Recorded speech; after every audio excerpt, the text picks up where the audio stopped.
Hi everyone, welcome back to my channel, and for today's video, we are here on Silang Cavite and meron tayo ditong 4 lots na commercial po siya along Barangay Road na pwedeng tayuan ng business or you are planning to build your dream house, rest house. Ito po siya guys, ayan na po, meron pong 4 lots dyan and this property is ready for use na po siya.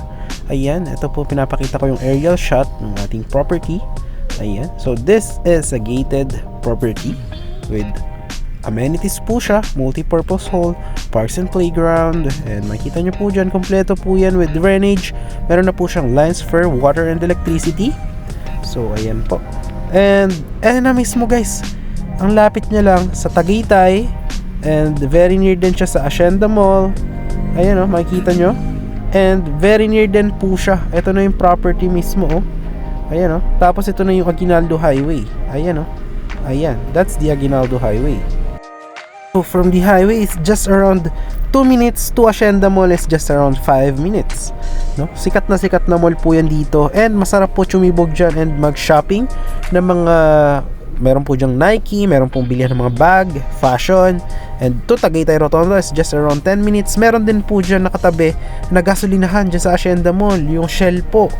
Pwede kayo magkape dyan everyday, no? Ako po mahilig po ako magkape dyan.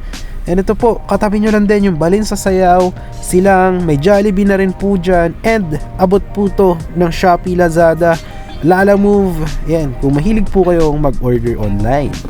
So, ito po yung Barangay Road going to the property. So, yan. Around 2 minutes lang siya from the highway, guys. Ito. And, maganda dito dahil along Barangay Road siya, dinadaanan siya ng mga car, ng mga taong nakasakay sa tricycle, ng mga naglalakad.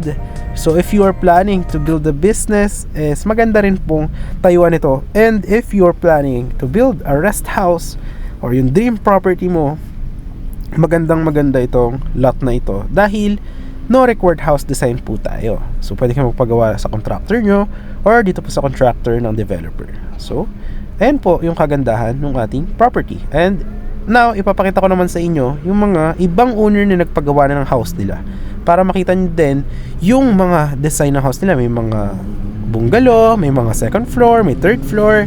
So, it depends po kung ano yung gusto nung owner. Ayan o, kita nyo naman po. Yung iba meron pa nagpagawa dito ng mga swimming pool. Ayan po, makikita nyo naman po dyan. Yung iba po may garden and many more.